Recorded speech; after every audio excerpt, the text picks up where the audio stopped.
Welcome back to another edition of the Ad Podcast. We've got a fun guest for you guys today. You guys know I always love to talk to travel marketers.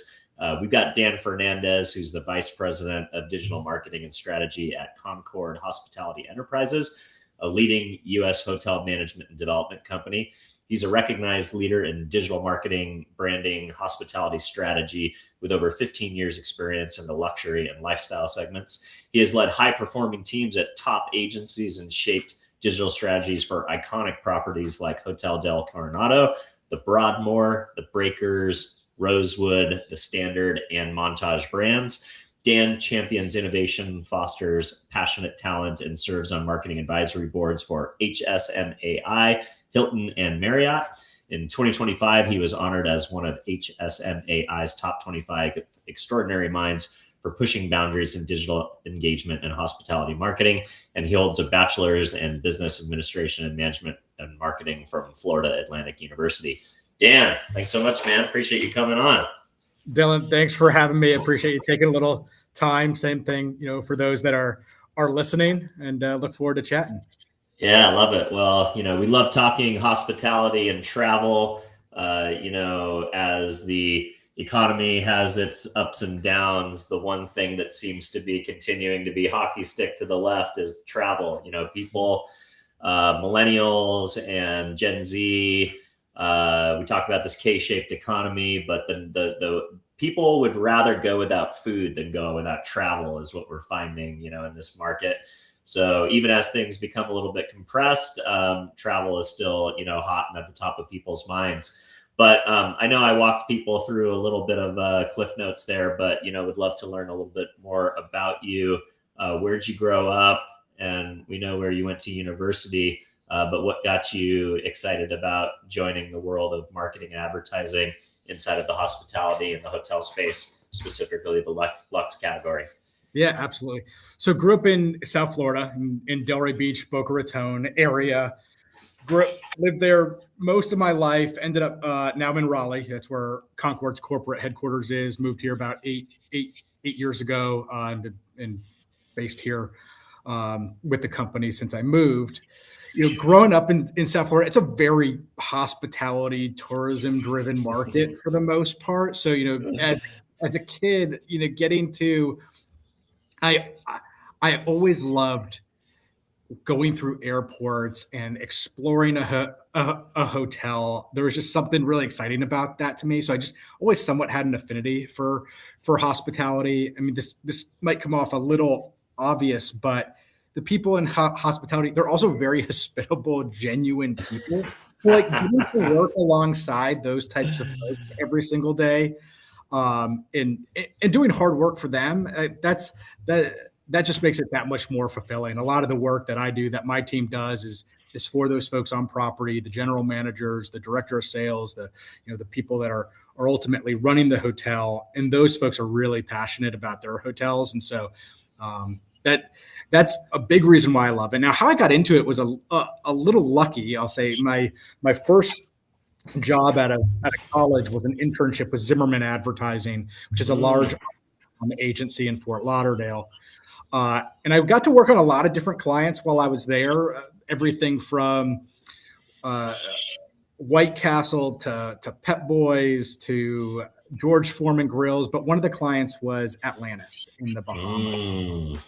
And so kind of got the bug there, really liked working with that type of client and selling that type of product, a little bit more selling experiences than a particular product, and was at Zimmerman for about a year and a half, and then ultimately worked my way into a more boutique agency, Sendine, a lot larger today than they were 18 or so years ago when I started my career with them. And that's where it all started for me. I love it. And you've worked for some of the most iconic properties and brands inside of the Lux category. Rosewood is an amazing brand. The Standard, Montage, some of the hotels that are near and dear to my heart as a consumer. But you also worked at iconic individual properties like Hotel Del Coronado, Hotel Del is almost the unofficial mascot of San Diego. If you think about it, it's kind of the property that represents our city, I think, the most from the perspective of history and the fact that, famous Marilyn Monroe movies were filmed there. And, it's haunted. Some people say. I've stayed across from the room that's haunted. I've never stayed in a haunted room, but from the one right across the door from it. And, even when I go on staycations, I love to take my wife down to the Hotel Del and eat a nice meal with our feet in the sand. We tell me a little bit about working for Hotel Del and kind of some of the other iconic properties and brands that you've had an opportunity to work with. Yeah, sure. So my capacity working with a lot of those really iconic institutions, really, that's how I view a lot of them. Fontainebleau, Broadmoor, Hotel Del was in a strategic capacity at Sendine, helping just kind of guide what their digital marketing strategy was ultimately going to look like in the future. I'd say between all of those hotels, like the commonality for it, regardless of whether it was in the mountains or on East Coast or West Coast, a beach property, a ski property, golf resort, was, incredible on-property talent, high level of acumen on the operations side from the general managers, high level of acumen and talent, from the marketing teams, and teams that weren't afraid to try something a little different outside the box, even though it's this institution that's been around for 150 years, still being willing to kind of push some boundaries outside of what the traditional media plan or digital strategy might look like. The other thing that I thought that all those, when I think back, in my time with them, they didn't compromise on an investment standpoint. There was very rarely a conversation of, hey, do we invest in media or do we invest in the organic content side, or do we invest in a PR agency or a social agency? It was very much a holistic alignment and how they did that. It was never this or that. It was, hey, these two things complement each other. How do we work them both into the overarching strategy? Those are, I thought, some differentiators for those types of properties and how they approached marketing in general. Yeah, I love that. I love the idea of the holistic nature that all these things work in tandem, right? Great customer service moments create great social reviews and social proof, which create great opportunities to surprise and delight your audience, whether they're influential or not. In a world of UGC, having great experiential offerings on property are also content moments. Some of the viewers will laugh, but I've told this story probably 100 times, either privately or from the stage or on this podcast. This year, I had the opportunity to visit Tulum, and I went to a property in Tulum where one of the experiences that they offered me and my family was the opportunity to make salsa with the head chef of the restaurant with my family. And so we came down, for a afternoon session and learned all about the history and the culture of the head chef and his native people and the places that he comes from and their culinary tradition. But then we got to grind mojitos through the sugarcane press, which was the last item that was still there after the hotel burned down at one point. And we got to grind in a mortar and pestle, to the heated tomatoes and all the elements. And I'm doing this with my family, and we're creating social media content. And then by the end of the experience, then all of our salsa goes to our table and they bring out all the food. And then we have a proper dinner with the stuff that we just made. And, I think that experience could have been, commoditized, but it just didn't feel that way. It felt very authentic, very real, very personalized. And the PR benefit, they might not have known that I was a podcaster in the hospitality space, but they've literally got the value of me talking about that experience many times over. Would you talk a little bit about that idea that, you mentioned that talent is so important. I think you're right that the industry is one of the only industries where, a lot of the talent really is farm raised from someone who works in sales or marketing or customer service, and then they climb the ladder to GM. and GM is really the strategic manager of the property. And then maybe they make it, what you have done and gone into brand. But how much does it start with that person, that local talent? And then how do you translate that local talent, like a chef, to become that word of mouth influencer on behalf of the brand? Yeah. So it, in thinking through all that, I think it really starts with the property team is going to know their property and their guest better than anyone else ever could, than us from an above property standpoint or an agency, even with a familiarization visit. The heart and soul of the hotel lives with those folks that are in it every single Mm. day. And I don't know that there's anyone better to start ideating, hey, what are some of those things that our hotel is known for or could be known for, and what are some of the special kind of guest engagements that we think our folks would love? And a lot of that might already be happening, and there just needs to be some operational purpose put around it so that it can be replicated um, to, to more guests. But I mean, that for especially from an above property marketer, like being able to engage with those folks on property and learn from what they're hearing from their guests or what they're doing for their guests, and then being able to take that and expand with it. That's certainly a really critical part of it. You kind of mentioned before, that with that GM role being really a strategic overseer of the property. That's also something when I kind of think back of like, hey, hotels that have really done it well. Every single one of those marketing meetings or those strategy meetings, the GM was at that table. Mm. And there does need to be. We talk about commercial alignment a lot on the hospitality side. And usually, when we're talking about commercial alignment, we're talking about sales, marketing, digital, and revenue management.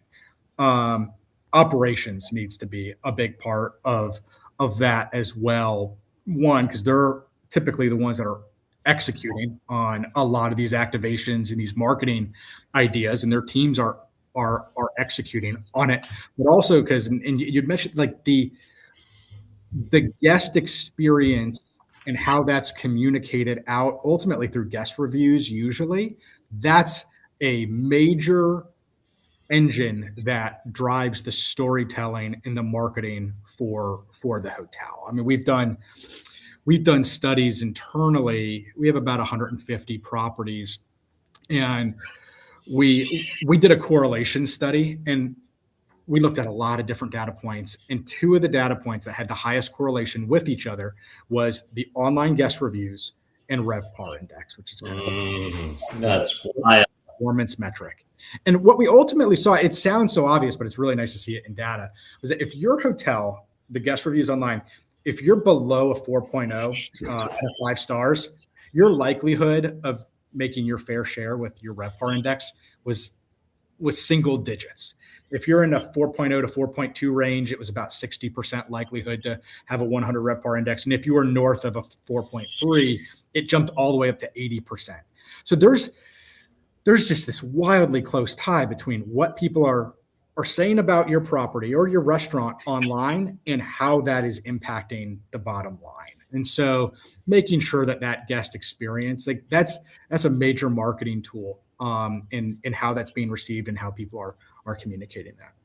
Yeah, that's pretty wild. It's interesting. I met with a leader at a luxury property in Cabo on my vacation over Thanksgiving. And one of the things that she mentioned to me that I never realized is she said, "Oh, we actually don't shoot for full capacity. Full capacity is actually a bad thing in our industry because, we don't want people to feel like it's overcrowded, and we don't want them to feel like they're waiting at facilities and having a hard time getting into dinner reservations and things like that. Like we actually shoot for like 70 to 80% is kind of the perfect space for us." I'd be curious as a luxury marketer, how much is some of those like leading indicators that maybe don't always look obvious, but there's actually, like for me as a relatively new entrant to the hospitality industry, I would think in my head like full occupancy, that's the goal. But could you talk about sometimes how the obvious data points or the obvious goals to maybe marketers that don't work in hospitality don't always work in the hospitality space, especially in Lux?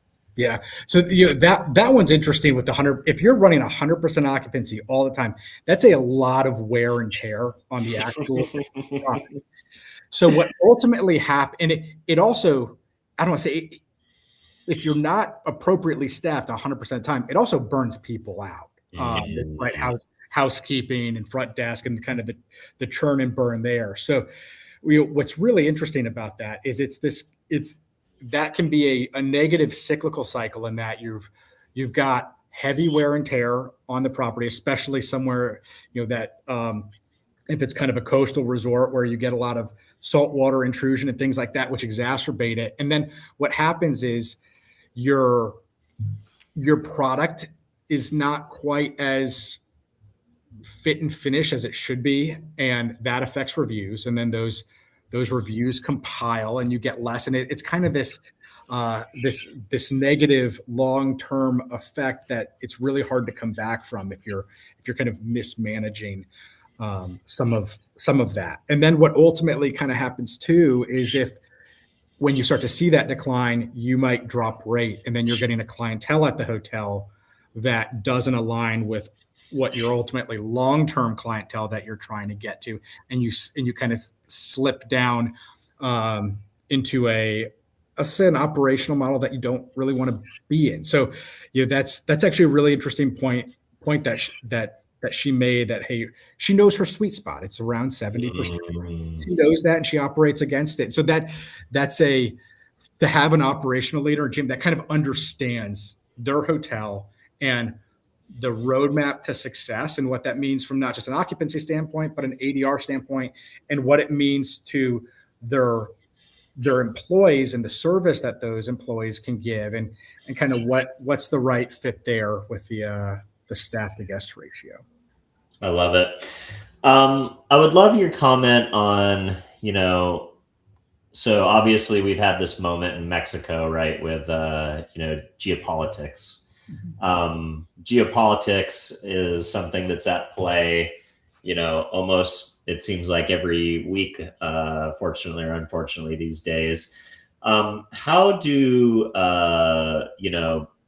how do travel marketers deal with these moments where your country, your state, your city is getting some bad PR, and you still want to let people know that you're open for business without being tone insensitive?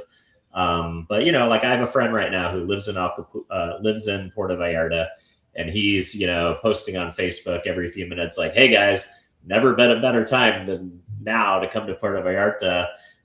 Don't believe the hype. The news amplifies things. Social media amplifies things. How do you fight against some of these social forces that create headwinds for brands in their regions?" Yeah, that's a powerful force to fight against. I mean, how he's doing it is absolutely one of the steps. Is partly hitting it heads on with a genuine voice of speaking for the hotel and for the folks that are working hard to keep the hotel open, and getting that out there by a lot of means, whether that's social, whether that's PR, kind of grassroots marketing efforts. I do think that in a lot of these cases, uh, a lot of the folks that get hurt most in the hospitality industry are a lot of the folks that are hourly at the hotel that need the hours, and so I think you from a marketing standpoint, shifting the lens to really focus on the the genuine stories that the staff have about the hotel, and kind of putting some of that forward can be a powerful way to help kind of fight that. So really showcasing at a property like that, showcasing the employee that's been there for 25 years and some of the stories that they have of of their time on the property. So it's kind of almost marketing the property through the eyes of some of the employees that are there. And I think that speaks to guests, and makes it relatable in a way, but also kind of really grounds it that hey, we're not just selling a hotel room or a stay. We're selling a whole experience, and these are some of the folks that help make that experience great.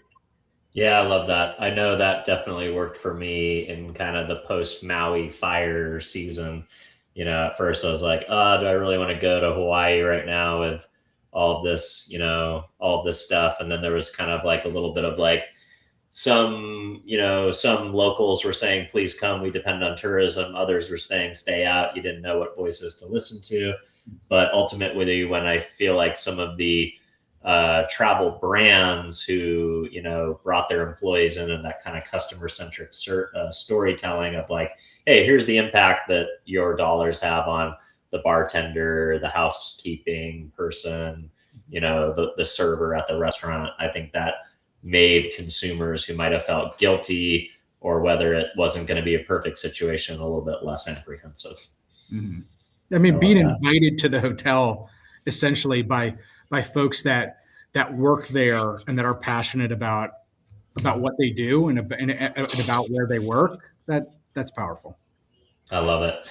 So I heard a story recently at a conference that the CEO of a major luxury brand had a basically a standing rule that any hotel employee could make a correction for a guest without having to go to management to the tune of $5,000 because they knew the lifetime value of that customer.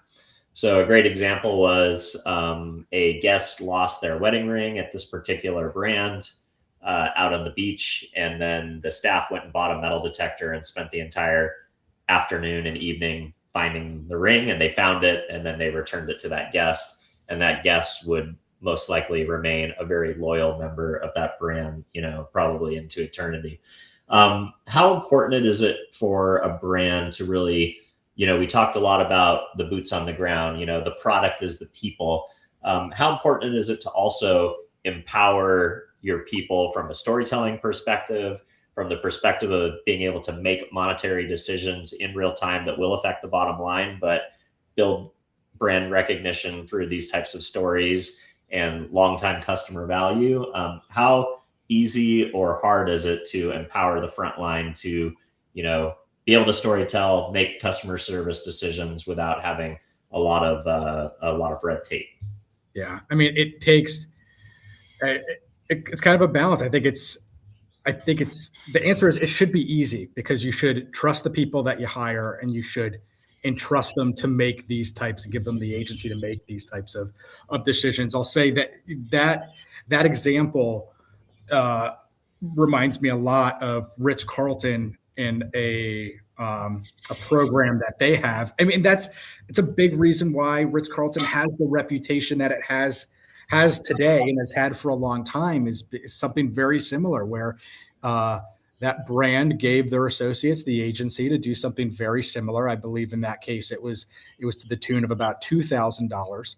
But the amount of stories that you ultimately hear from examples like that is worth far more in how it's worked, how those stories have kind of worked its way through our memories than what it actually costs from a dollars and cents standpoint. So I think the short of it is like that's a big differentiator in what differentiates a true luxury hotel from maybe an upper upscale hotel or something in that space, because a lot of it's getting a little bit more commoditized.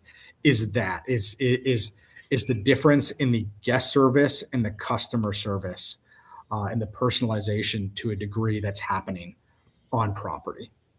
I love it. Well, I don't generally mention brands, especially when I'm on with a marketer who may own brands under different shingles. But you guessed it, it's Ritz-Carlton. That was the story of that program, and I think I might have had the numbers off a little bit, but obviously you've heard that story too. Must be urban legend at this point.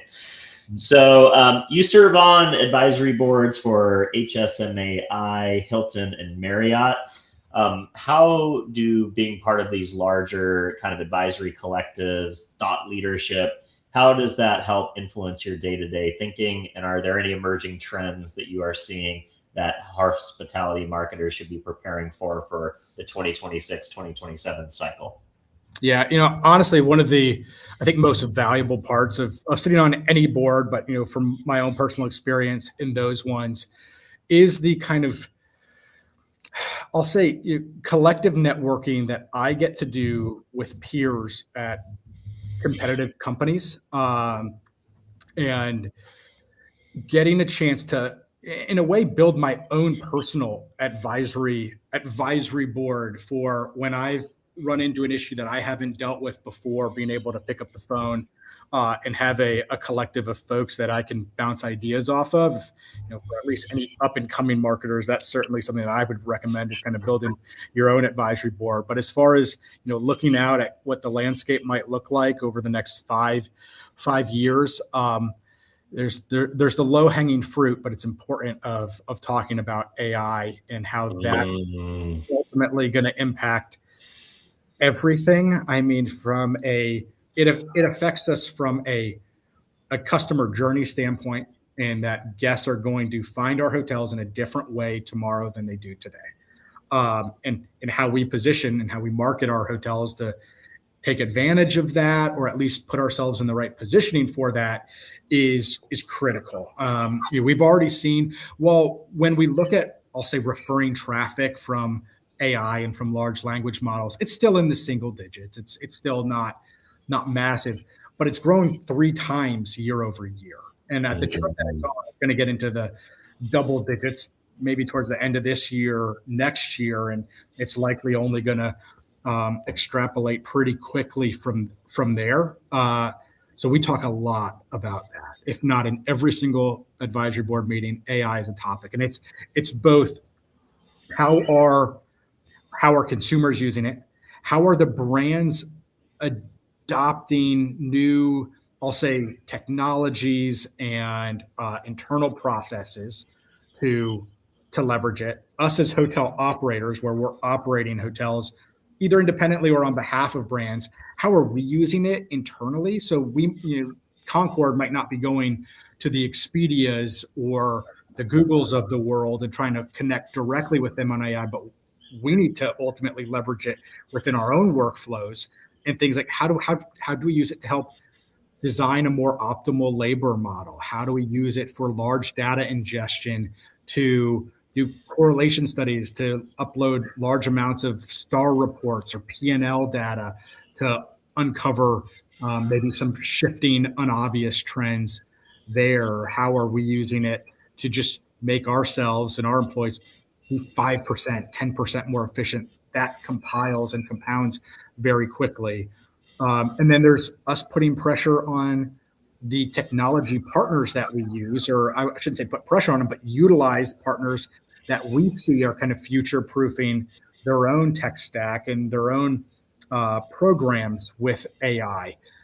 So that's a really common topic between all of that. Something else that we'll talk a little bit about in those meetings as well is there's a lot of density, hotel density in a lot of these cities now. And a lot of times it's a lot of the same brands. And so you might have one brand that might have 20 different sub-brands all within one down market.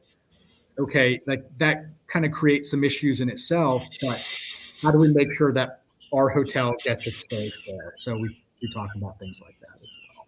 Yeah, no, I love that. I think the AI conversation is pretty exciting. The idea that right now 60% of Google searches no longer end with a click.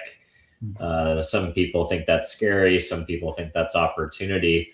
But I think the next trend in AI will be agent selection, right? So, there may be a world. I definitely wouldn't hand the keys to my booking, platform over to an agent just yet. But I think, as people have positive experiences with agents in the workforce, if an agent can go book me a sales meeting, they sure as heck could probably book my room for the night.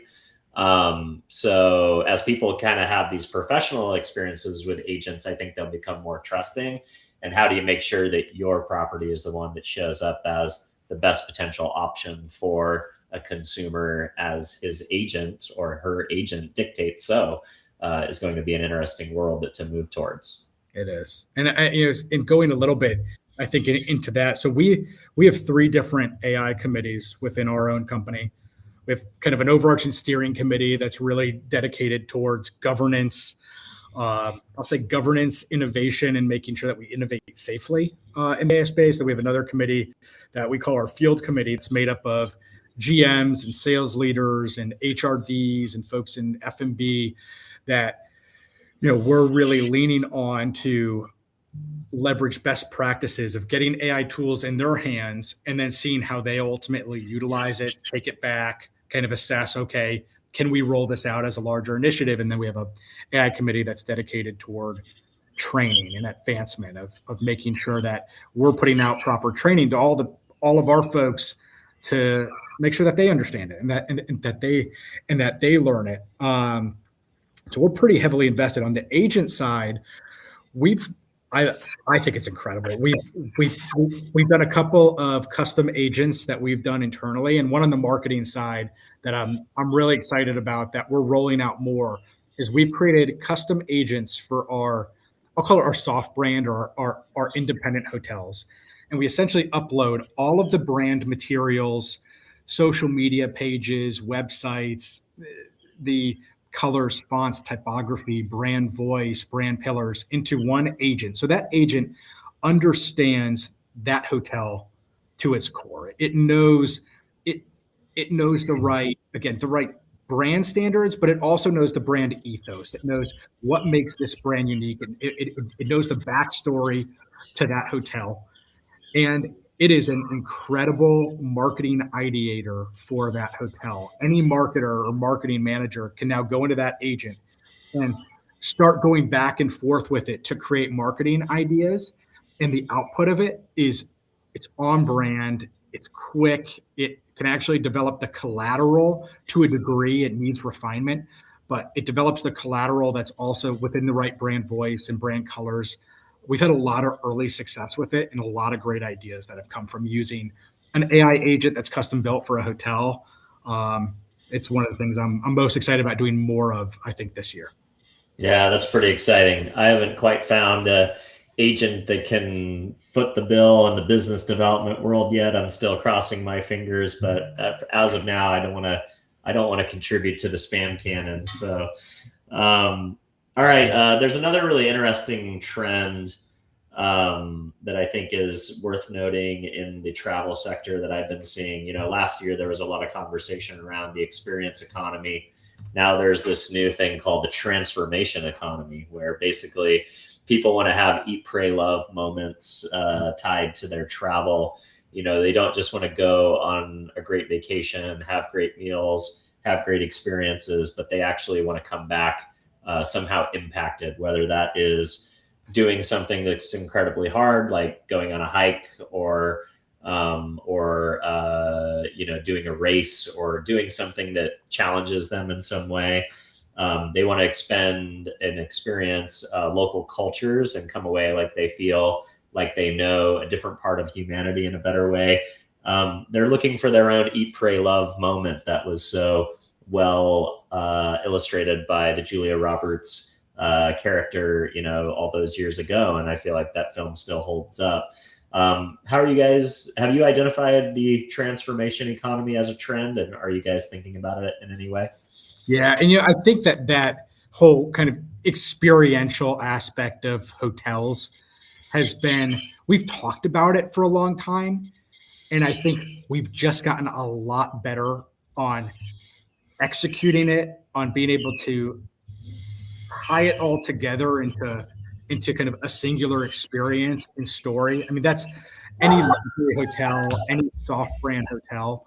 That's a big part of what makes that hotel unique now. Is not necessarily the hotel room itself or maybe the F&B outlet. It is how are you threading together all of these different, I guess, amenities at the hotel and experiences with local partners as a more holistic experience. So bringing in it could be as simple as as bringing in a local farmers market into the lobby or into the green space out front and really kind of activating some of that public space. It could be something a lot more um, a lot more personalized, whether it's, hey, you got a great rooftop. This is kind of low hanging fruit, but bringing in a Pilates or a yoga instructor to do some of the activations on the rooftop. But it's things that are maybe beyond just, hey, I'm at the hotel, that's where I stay, and then I go out and explore the city myself. It's bringing some of that exploration into the hotel. The salsa making class that you experienced is a great example of that. All of this, I think, what it partly ties back to is this kind of storytelling moments, and I think it's changing a lot, especially in kind of this digital information age. We're far more informed than we ever have been. We're far more connected than we ever have been as just consumers. And I'd say for any hotel, certainly in the luxury space, the distribution of how we market ourselves is not necessarily through television and radio and out of home and even paid digital media these days. It's really our guests that are our sounding board, or who's ultimately, really getting our story out there. So I think when we're looking at, from a marketing perspective, what is our hotel story? A big part of that conversation needs to be, okay, well, who is telling our story? It's majority of the time, it's not us, it's our guests. So how do we create those kind of micro moments and those experiences for our guests that we know they're going to go home and they're going to tell their friends and their family and their coworkers and their colleagues about? Or even on the flip side of that, with content creators and influencers, it's really the same. It's really kind of the same narrative there of how do we, kind of create those different micro moments throughout the hotel that can be told by a trusted voice, whether that's someone that you know or someone that you trust, like a content creator that you might follow. That lens of developing stories and marketing campaigns with that first in mind. And I think it all ties back to that kind of eat, pray, love experiential component, because that's what people want to feel. And so, okay, how do we do that? And a big part of how we do that is, going back, is this tie-in of the marketing ideation and then the operational execution, and why our operations side, from a marketing standpoint, need to be closely involved in that, so that they can kind of put some rails of, hey, we can't do that because of this, or hey, let's figure out together, we love the idea, how to activate that idea. Yeah, that's really cool. I had an experience a couple weeks ago where I went out to a property in the Palm Springs area, or the Palm Desert area. And they had a workout there that was taught by Kendall from Peloton, the former, Peloton. She's no longer a Peloton instructor, but she was doing a pop-up, and she was doing an appearance for a conference that was being held out at this particular property. But what I thought was really cool is they didn't wall it off from the rest of the guests. Like, it was a joint experience. So whether you were there for the conference, whether you were just a normal guest, you could come to this really cool workout and get to work out with Kendall from Peloton, who so many people who bought Peloton bikes during the pandemic and had that opportunity to work out with her every day got to do that in the real world, especially since she's no longer associated with the Peloton brand. And I think those memorable moments, and I'm sure a smart person at the brand, at the property, was like, hey, there's this amazing asset that's coming to our hotel. We didn't pay her, we didn't invite her, but she's going to be here. Let's make sure we take advantage of that for the entire property and the whole guest experience. I love that. It reminds me a little bit, the kind of have you heard of this set jetting trend? No, what's that? Well, so essentially it's been happening for a little while, but I think it's really hitting its crest right now. And it is going to a place because you've been inspired by a movie or a TV show, set jetting. And so I kind of first remember it with New Zealand and Lord of the Rings, where anyone Oh that's yeah, let's go back in the incredibly day. Yeah. but now especially with like the White Lotus, and it's making a bit of a resurgence, and so I think, especially on the upper upscale luxury brand side, being able to kind of tap into that trend is one that is certainly having its moment right now, and doing it in the right way. I remember, this is probably 15-ish years ago, but we had a hotel that within the same, I want to say it was within the same calendar year, but maybe, give or take, uh, they were showcased on, they were showcased on the Kardashians, and they were also showcased on Oprah Winfrey's show. And our company, we did the website, so we monitored all the media and analytics for it.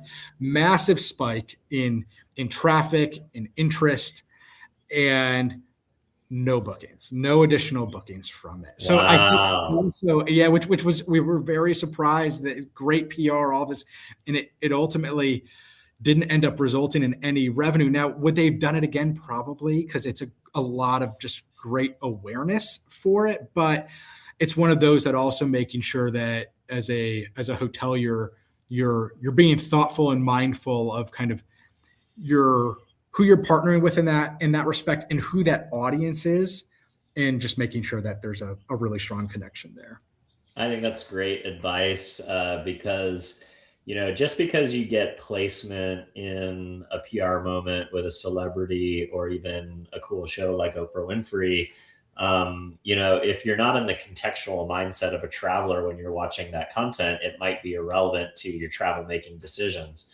So if you're just a Kardashian fan and you like the drama of the Kardashians, and the show isn't about them traveling and showcasing all the great elements of the hotel, you might kind of tune in and tune out very quickly. But then you talk about the White Lotus effect, which literally the hotel is the star, or is at least a co-star of the rest of the cast of that show.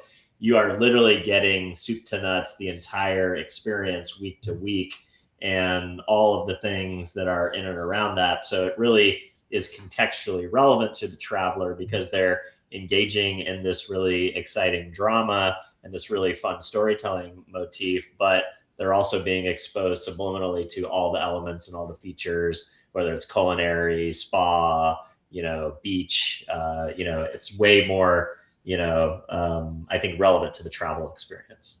Yeah, yeah, and a lot of the PR that's being generated around all of this, and it's not just that set jetting trend, but just PR in general for a hotel. I think it's actually a lot more important. Not that it wasn't important a decade or 2 decades ago, but I think it's one of the most critical strategies right now for a hotel, that I would say is very underrepresented in your average hotel, given that, we talked a little bit about AI, and a lot of the way that these large language models ultimately pick up information is from trusted, organic, unique sources. And PR does that. PR kind of gets a hotel's name and idea and story and activations and experiences out in areas that exist beyond social and a website.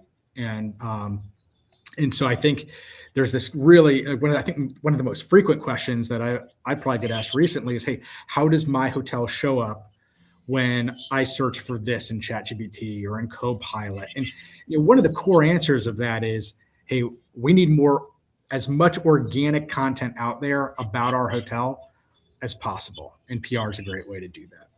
100% could have said it better. PR is having a moment again, especially Mhm. around AEO. Sir Martin Sorrell at one point said PR is dead, Mhm. but it's definitely not dead anymore because of the need to have it in training these LLM models. If you're trying to optimize for Gemini, make sure your influencers post their content on YouTube Shorts as well, not just TikTok and Instagram.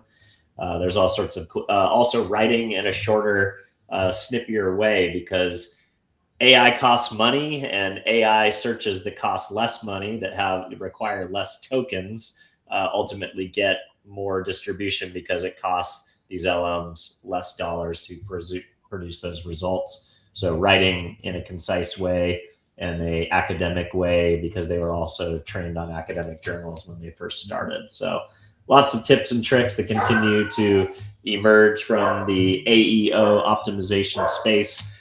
Well, Dan, fascinating conversation. I've really enjoyed spending some time with you today. If people want to learn more about you or they want to connect directly, where would you like to send the audience? LinkedIn. LinkedIn is definitely, I think, especially from a professional standpoint, probably the best way to reach me, get a hold of me. I love talking shop, so I'm hopefully open to it. And Dylan, really appreciate you having me on in the time. 100%, man. Really appreciate you coming on. And for all of you at home, if this is the first time you're seeing the show and you enjoy what I put down with Dan today, don't forget to give us a follow or a subscribe. If you're listening to the podcast, an honest review is how we find a larger audience organically. And if there's a hotel marketer or somebody in hospitality, or maybe somebody who just wants to figure out how to game the OpenAI algorithm and learn a little bit more about AEO and another industry, don't forget to share the show. And with that, Dan, I will wish you a great day. Fascinating conversation. Appreciate you spending some time with us. Thank you again. All right. See you soon. Bye-bye.